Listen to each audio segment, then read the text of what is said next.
Tushar Vashisht and Mathew Cherian are co-founders of health wellness startup Cruise Ventures. They both undertook a month-long experiment to experience the challenges faced by the average Indian.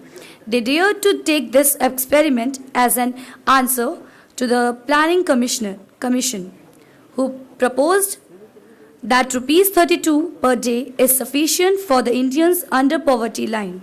They tracked all the expenditures and found out that a person cannot line even if they earn rupees 32 per day.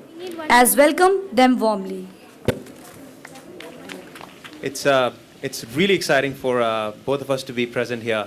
It's a privilege, in fact, to be amongst people who empathize so deeply with the problems of rising inequality, the problems of the other half, people who have studied it so deeply and people who have risen from it with their sheer fortitude and their passion to follow their dreams and their pursuits. Both Matt and I, we met in the Unique ID project together. We had both joined the project from our respective corporate jobs, leaving that in Singapore and the United States respectively, to come back to India primarily to try and understand what does it mean to be an Indian and what are the problems that face an Indian on an everyday basis. Perhaps, therefore, trying to understand as to what solutions we can create and trying to understand thoughts around those. But we felt at that time, much like we felt today, as we heard and we observed stories of great struggle, stories of great problems and challenges that a common man faces in this country today. And we somewhat felt like we were living in a glass bubble of sorts, being able to, and a similar feeling today as well, that we were able to hear those stories and observe them, but not really being able to empathize with them, which is a curse, as Harshi very clearly laid out earlier, because it really stops us from feeling that pain and to do something about it. That was perhaps the motivation that we began this experiment with, which was to try and live on India's average income, perhaps as an experiment to try and understand what the average Indian faces in his daily life. We calculated just on a purely economic basis that the average Indian income, which is the GDP per capita at factor cost divided by the total population of the country, is approximately 5,000 rupees per month, which is roughly 150 rupees a day. And if you take off the rent from that, approximately 30% leaves you about 100 rupees to live with. So we felt, why not to start on that and try to see what are the problems and choices that we have to make. And we were actually quite intrigued to realize that although it is a statistical mean, it is in fact not the median. It was the 75th percentile. Friends, 75% of the country lives on less than 100 rupees a day. And it was a shocking statistic to us and still remains. Can I just have a quick show of hands? How many of you have ever lived on less than rupees 5,000 a month? As a family, or on a per person basis. Well, I see about 3, 4, 5, 6, 7 hands. About maybe 10% of the people here. When we went back and talked to usually, in these various talks and in various other environments, when we usually spoke to people saying, this is the average Indian income, we usually met with a lot of shock from people because they couldn't believe that this is this is where 75% of the country lives below it. People generally tend to feel that the common man is much richer and much more endowed, and more on that. Especially, I would say a lot of the middle class that we talk to, they would say things like, "But my maid earns 5,000 a month, and her husband is a taxi driver who earns 10,000 a month." But the fact is, that's 15,000. But then they have 3 kids plus. There are like 3 elderly people living at home. So that's 15,000 is not divided among the 2 people. It's all of a sudden divided among 7 people, 7 to 8 people, which people don't comprehend right away. Yeah, more on that perhaps, Matt, you can explain. And in fact, those were the reasons why we felt like 75th percentile is not good enough. We must try and triangulate to something like the 37th, 40th percentile around the point, around the same time the Planning Commission came up with the 32 rupees figure. Exactly. About a week before we decided to start this, the Planning Commission decided that 32 rupees a day would be the new poverty line. Because of the differing poverty estimates between different states, they came up with this 32 rupees a day figure to standardize things across the country, I suppose. And we realized, as Tushar mentioned, 100 rupees a day is the 75th percentile. and 32 rupees a day is the 37th percentile. So we figured, by living at the 75th as well as the 37th percentile, we can actually try to, at least begin to see what the average Indian lives like. And we'll get into the details of 132 in a bit.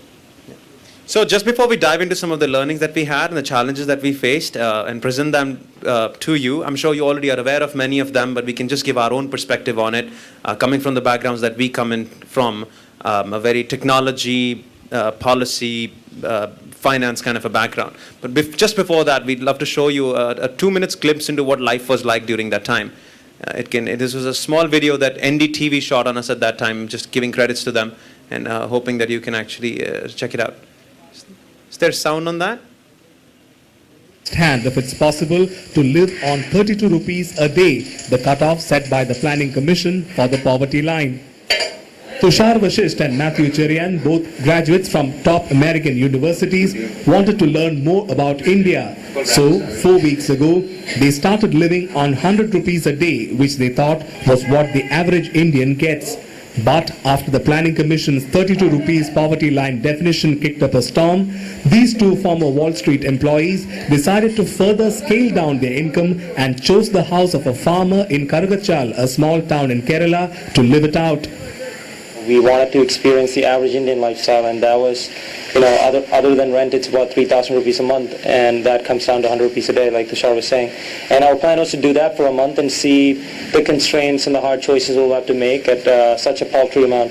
So to go from that to 32, which the Planning Commission suggested about 4 days before we began, was another choice that we made, on the spot, just to see if it is possible at all.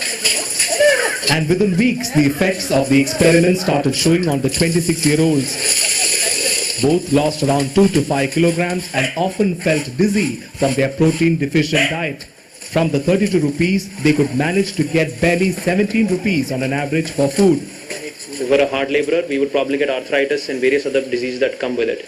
In that 7, which is the non-food expenses, it severely restricts our choices, right? It means that we have to live and sort of work around. We can't really afford to pursue our dreams beyond that. The entrepreneurs have tabulated their findings to analyze their spending and their daily calorie intake, and it seems the results are disappointing.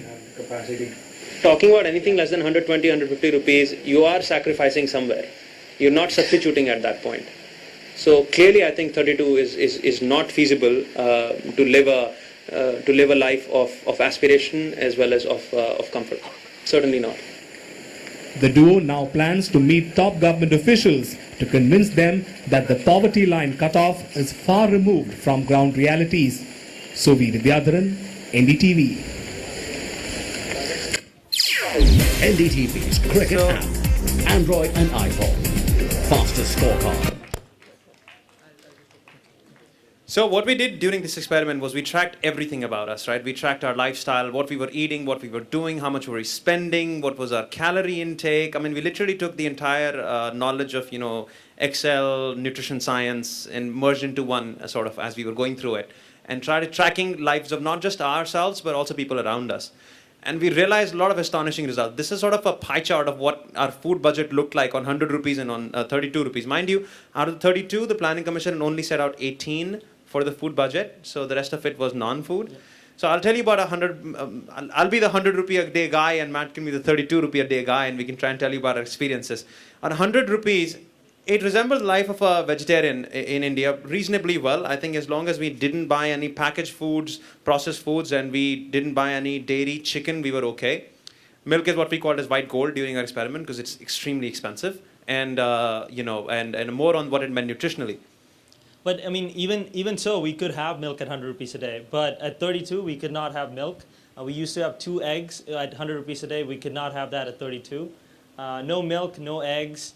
And the simple things in life, right? I mean, sometimes you need to, you want that chai with a little bit of milk, right? And we used to have that at 4 o'clock in the afternoon at 100 rupees a day.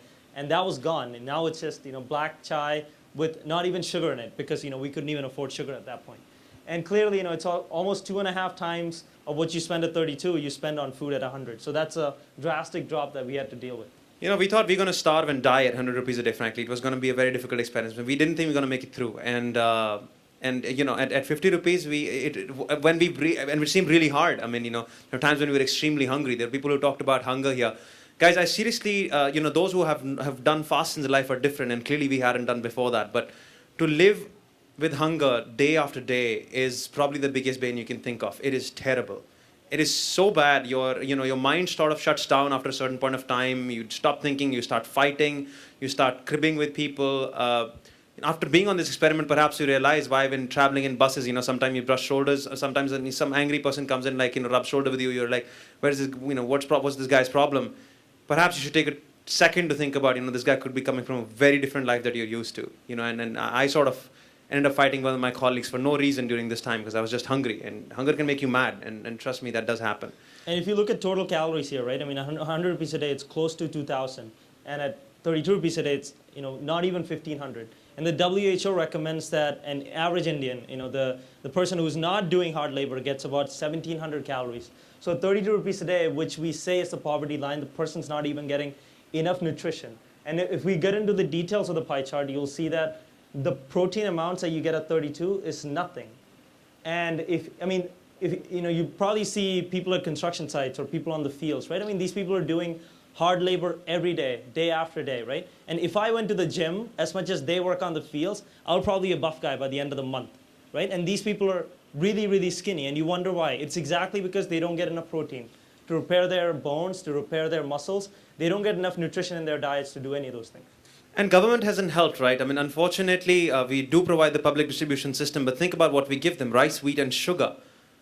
All carbs. I mean, we are a sugar addicted country, which is really sad. And one of the key recommendations we made to Montek Singh Ahluwalia and the Planning Commission was that we really must include more protein in our diets, because without that, you go through sugar highs and sugar lows, and you essentially take in calories and you burn them out, and you don't actually build muscles, and results in early arthritis, early retirement, which of course is another problem, because the insurance policy in this country doesn't let you break your insurance policy before you're 60 years old, results in people not buying insurance and various other problems. But it all starts with one fact, that we don't have enough protein in our diet as a people who are living in the bottom half. And more on that later. Yep. And another issue we encountered is transportation, right? So at 100 rupees a day, initially we thought we could take the buses everywhere, and it turns out to take the bus, it comes out to about 1.5 rupees a kilometer to travel.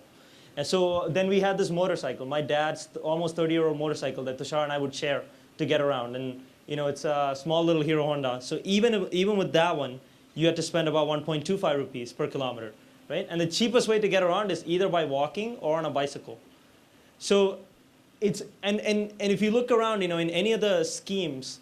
At least in Bangalore, we couldn't find a family scheme for buses, right? You have an entire family, and your family, like I said before, is probably 5 people or 7 people, but you cannot get a family pass. And if you get an individual pass for every member, that's way beyond what you will spend. It's way beyond 1.5 rupees a kilometer. So, if you go to the next. So, go back. Go back. So if you look at this picture, this picture is something we see on the streets every day, right? This is the cheapest way to get a family around. If they could fit like 2 more people, they would, but there is no space on that motorcycle, right? So you cannot do any better than this. And as a country, I think we need to do more as far as transportation subsidies go, family passes go, and I think there are many other creative ways by which we can provide people ways to get around as a family. The situation gets more dire at 32 rupees a day, right? Anything under that, you really can't afford any transportation at all. And economists would tell you how much, labor immobility restricts your income. Basically, if you had more choice, your flexibility to get around, you could educate yourself more, you could reach higher aspirations, you could perhaps even, because of mobility, enjoy greater income. But, that doesn't happen, and severely restricts your choice. And that's what we sort of experienced. And we decided to go. We wanted to go to the backwaters of Kerala one day, and we literally walked 40 kilometers in about 2 days. And we were famished. We slept under the open skies with some jaggery and dal that we had packed in our backpack. But, it was really terrible. There's no joke that we lost 5 kilos in like a month. Only can imagine what happens to people who live on that kind of a lifestyle for a long period. And when we lived in Kerala, we came across this day laborer. His son, who's 14, he walks 5 kilometers each way to school every day because he can't afford to take the bus. Another thing that somebody mentioned today earlier, one of the speakers was talking about addiction being so bad for his family, and how he sort of he was in a family that had a lot of drug abuse. Addiction is bad. We all again sort of get it. I mean, nobody would argue with me saying addiction is a good thing, or to tobacco, alcohol, or any other drugs. But the problem is we don't understand how grave the situation once you actually until you go there. This whole thing that Harji talked about, as empathy, sort of really came into and stared into our face when we sort of explored this topic. This was a classic. If you look at the previous picture, there was a classic view, and you can't really see it very well, but around 6-7 p.m. in a little small liquor store in Bangalore, flooded with people who were drinking a lot, right? And we also interviewed panwalas, cigarette wala, bidi walas, and we realized something. Next slide, please. We realized that if you look at this sort of sensitivity analysis of of your daily income minus your addiction expenses, right? Assuming you haven't had any alcohol. So what you realize is that for a typical person, who smokes about 2 packs of bidis, it's about 24 bidis, or about anywhere between 10 and 15 gutka packs, which is again something we realized and people usually do along those income levels. You actually are left with only 60 rupees take away home income. It's not really 100 rupees anymore. It's really 60. It's a severely restricts 40% cut down on your income, greater than the amount you're spending on your rent. Right? So then what is remaining for the children, for the wife, for the education, for the healthcare?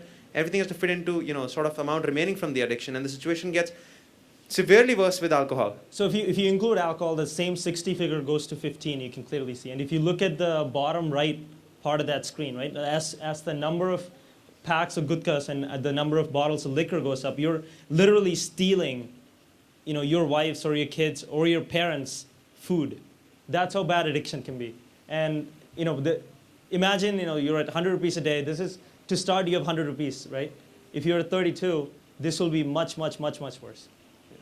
So again, government doesn't really factor this as well in the 32 rupees breakdown. If you look at the amount, meant for addiction and tobacco-linked substances, is really, really tiny, right? So as a result, what happens is that a lot of people are just sort of working to be addicted, which is quite bad, actually.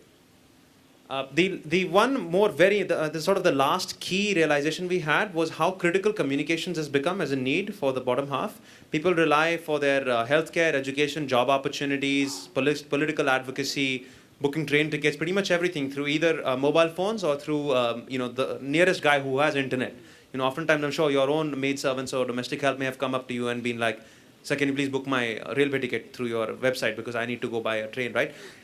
Communication has changed the game in India. 900 million people, according to the latest TRAI statistics, having mobile phones, but 25% of them don't. So next slide, please. What we realize is that 100 rupees a day we could afford to spend. This is the 100 rupees a day non-food budget breakdown. We could spend approximately, about 8 rupees or so on our mobile expenses, and another sort of 8 rupees on our internet expenses, essentially.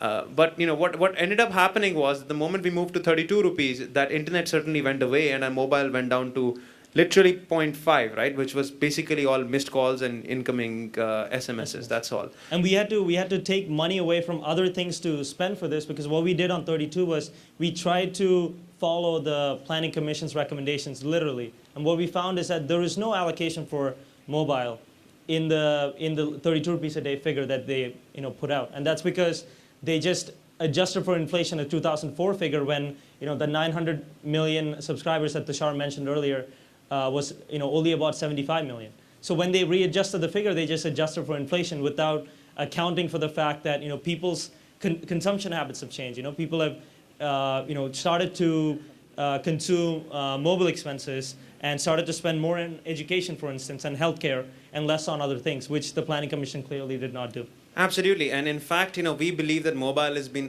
it's just talking to people around how dependent their lives are on mobile and internet, and how much of a difference it can make in their lives if they had access to the same technologies we all do. We assume Google for granted. We assume communications for granted. If a wife who's a phone, even if a lady who has a phone, doesn't have the balance to actually call for help if she's in some kind of a domestic violence issues, it's a really bad situation, right? So one of the key recommendations we sort of made to the Planning Commission was of mobile inclusion. We said if you can figure out a way to get the other sort of 20-25% of the population some kind of a cell phone, as well as try and give about 100 rupee data subsidy on mobile phones, you would have a country that's immensely connected, right? You have a country that has internet access, that has access to progressive information, knowledge, rights, education, healthcare, a lot on the palm of their hands, right? And the fact is that people do, interestingly, have feature phones even at that level. They have smartphones, right? Because feature phones are less than 1,000 rupees a day, 1,000 rupees a mobile phone now. But they can't afford the data plans, which are extremely expensive, as all of you know. But in 100 rupees per month, per BPL family, you can change that game. And that is only about 10,000 crores for the country annually, which is less than the kerosene leakage in the country in 1 year, right? So that's one of the keynote recommendations that we made, and we hope that that gets implemented. So on the bright side, right? I mean, we're throwing away stats at you and saying like things are bad, bad, bad, right? So it might seem like everything is bad news, nothing, there's no hope for these people, right? But when we lived in Kerala, what we noticed is there is this strong sense of community among the poor, right? And we came across many, many, many examples. One was we heard about a story where someone had to marry off their daughter, and 3 days before the marriage they couldn't get enough money to give us dowry, and the groom threatened to walk away because of the lack of dowry, and the whole community came together and they made sure that the money was available for the marriage to take place and go on. And then I already talked about the day laborer, right, who other than food, his biggest expense is martial arts lessons for his son, because he thinks his son doesn't go to a great school, but if he can get a good martial arts education, and this child who I said is 14 is already a third-degree black belt in karate, right? And if he goes on to become a great martial arts instructor, he will have a much better future for him than if he were to go through a below-average school.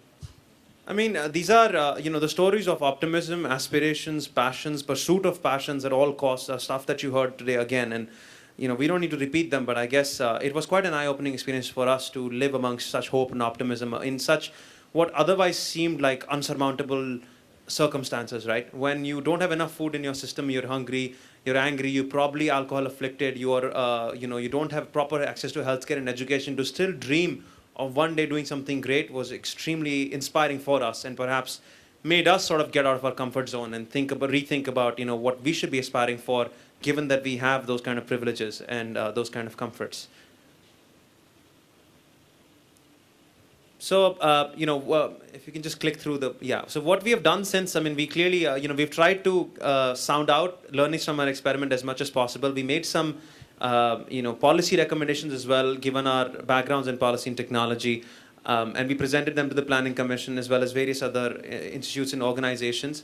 I just want to highlight two important ones. I think I've mentioned them before, but just to recap, the two most important recommendations we felt that we made were that the public distribution system that we offer needs more protein. I already mentioned about that. And perhaps needs less kerosene overall. It was funny that we realized that people actually don't use kerosene for cooking food, as astonishing as it was for us. They only use it for lighting homes, which is extremely inefficient. Instead we should be probably looking at electrifying homes to begin with. So kerosene is not really used for its intended purposes, and we have more than half of it being leaked out. So if there's a way we could re-divert those efforts into providing stuff that could be of more benefit to the people, such as a soy-infused diet of proteins perhaps, and the grains could be really helpful. And the other thing Matt alluded to and I also talked about was, please, let's just get India connected very quickly on mobile phones, through internet. 2G and 3G networks are already there. Let's just light them up instead of waiting for the large long-term plan that we have with USO funds and with Sam Petroda's commission to get fiber optics down to the last gram panchayat. They say they're going to do it in 2 years. I honestly have my doubts on that. So Wohe, we finished this experiment, close to Diwali of last year, and we were trying to see like what we want to do next. Both of us had left UID at that point, and living through 100 rupees a day, we realized that yes, there are a lot of poor people in India who have problems with getting adequate nutrition. But on the flip side, we have this inequality when it comes to nutrition. In one sense, we have a lot of people who don't get enough to eat, but on the other side, we have a lot of people who are eating too much and not exercising, not doing anything, and in some sense, wasting away their lives. They get in their comfy cars, they go to their office, and they come back, they eat a comfortable lunch, comfortable dinner, and they go to sleep, and this is all they do, like day after day. And as they make more money, they keep on eating more food, and the same types of food they were used to when they were growing up. Before we had this big economic boom where all people ate was a lot of rice, a lot of sugar, and they continue to eat these and in large quantities. And we see that that's a problem, and we've started to see. There are a variety of reasons why this exists, and we have started a company to see how we can combat these issues. Yeah, I mean, we're excited to say that, in fact, today is the day when we're launching our platform. It's called navihealth.in. It should be public very soon, maybe already by now. And the idea is to get everybody to eat healthy, to monitor what they're doing. I mean, during the 100 rupees a day experiment only, we realized that India doesn't have any good nutritional tracking databases. So we went around and created one, the first one. And we hope that you all can use it as well and sort of try and lead better lives through that. But what's the underlying conclusion of both the experiment and sort of what we have done since, and what Matt and I have been thinking the last 2 years is that, you see, India is clearly unequal, and the unequal India has a lot of problems of, which start from the problems of empathy, but perhaps end with the fact that there is lack of access towards great resources and tools and ways to go about improving and changing lives.